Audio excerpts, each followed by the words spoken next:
Uh, you're close to 80 years old. That's right. You lived through World War II. Yes, I did. And I remember it. I was a kid, but I remember every bit of it. You remember 1938. No, but I remember well December 7th, and I was with my parents in a car on a Sunday afternoon, and we heard the broadcast, and I asked my parents, what's going to happen? Pearl Harbor. Pearl Harbor, that's right. Okay, so do you, looking back Yes. and looking at the situation now, America is facing with Iran, the Iranian crisis, how would you describe the present situation? Well, I'm sad to say that whatever we felt we had in the beginning of World War II, with both Japan and Germany and Italy, was certainly nothing compared to where we are today, because the very existence of the United States was not at stake.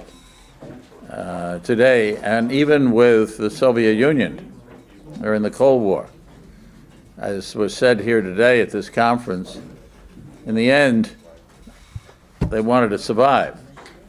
And so they didn't quickly push the button, as we saw during the Cuban Missile Crisis and other times. That was not the only time that we came close, but they were careful. But we don't have that with the Iranians.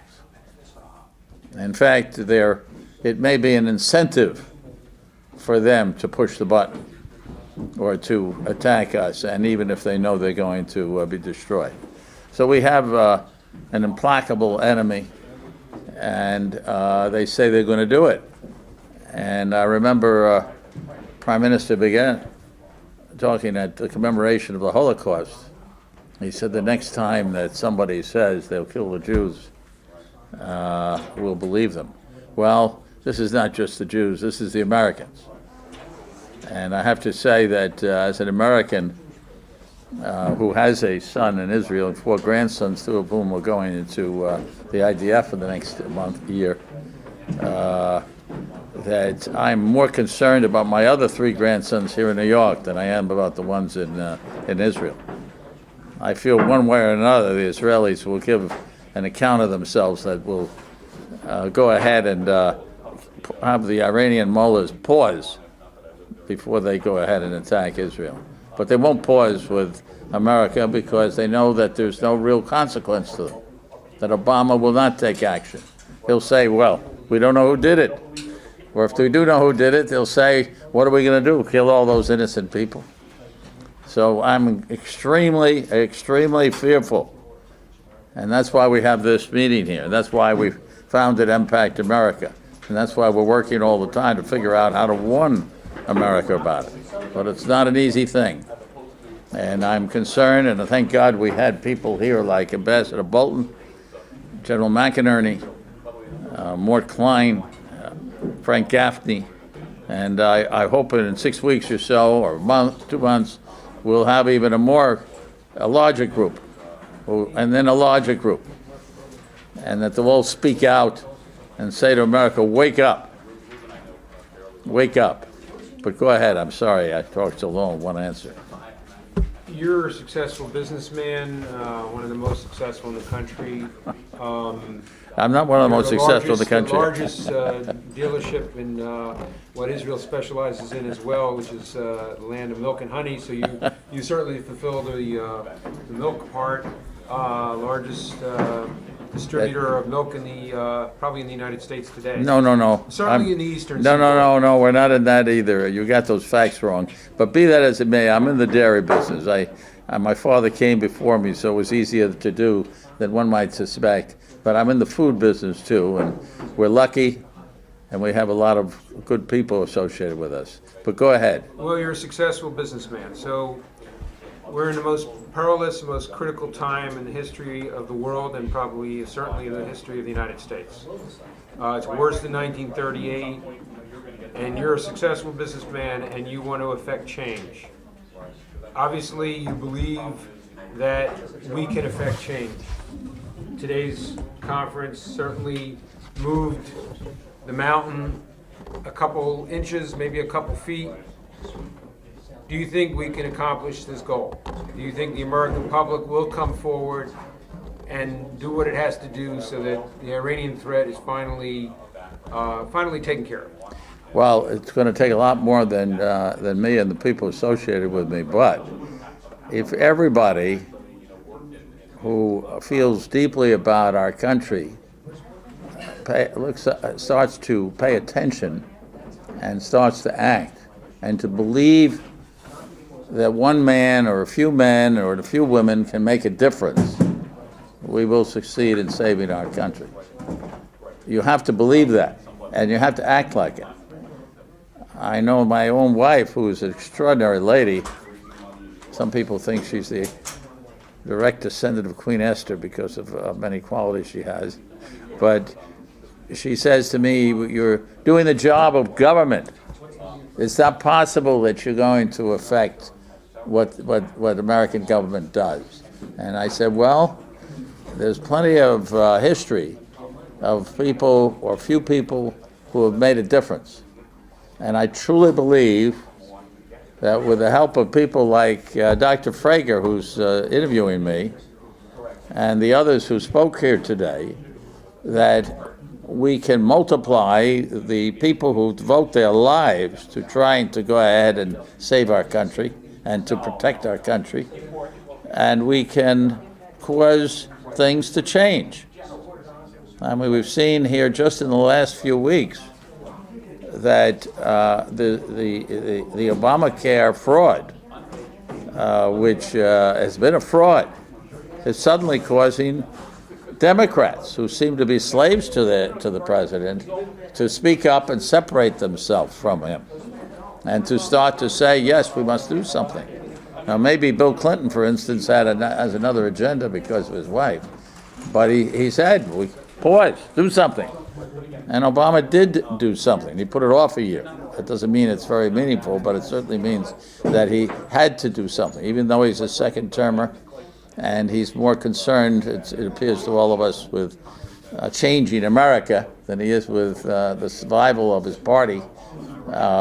I think, yes, we can make a difference, but we have to act in the exact same way as if our families were directly threatened, their lives were threatened, and that they were in imminent danger of being severely harmed or murdered.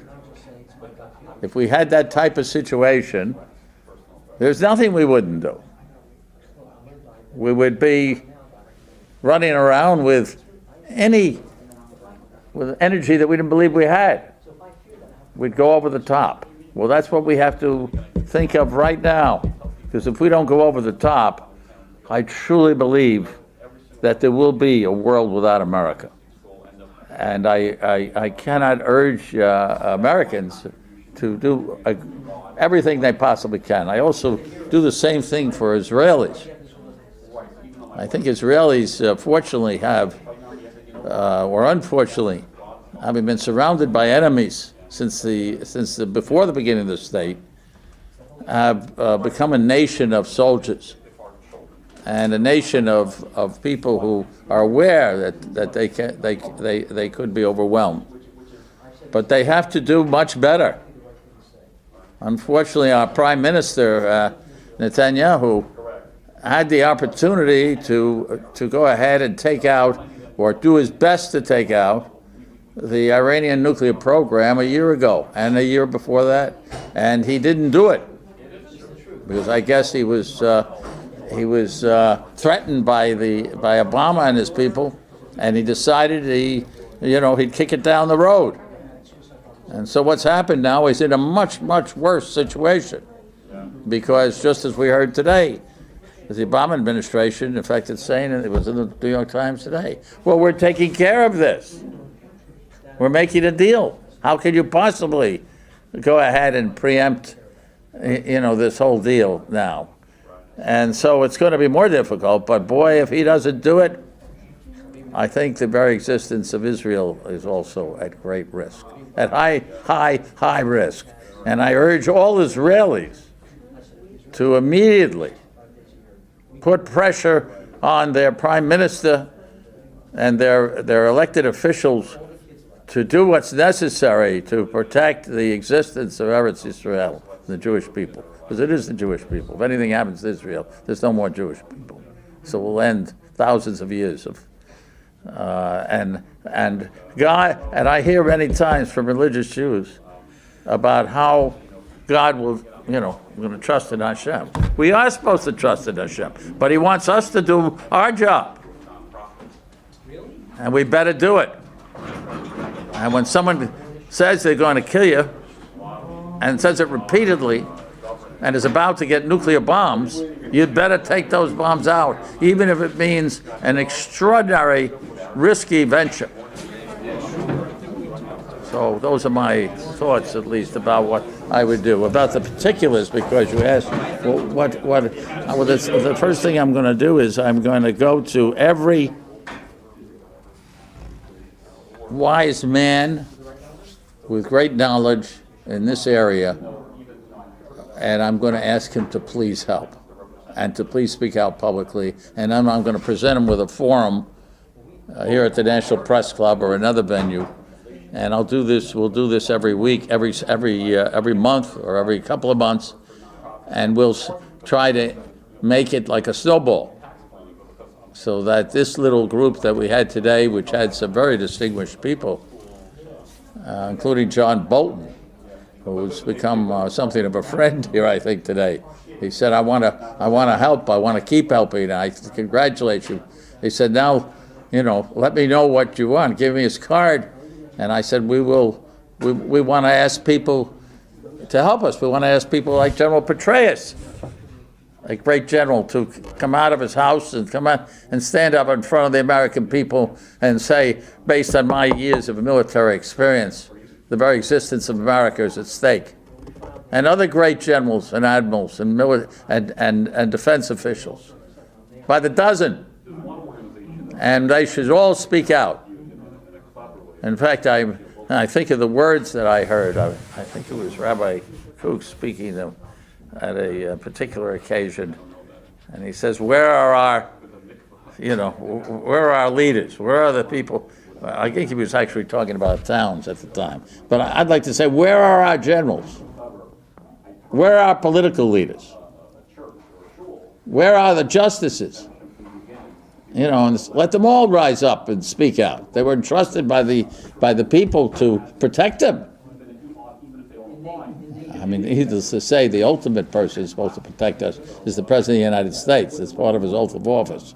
But I'm afraid he's not going to do it. So we better find these other people speaking. Force him to protect us. All right? What other questions do you?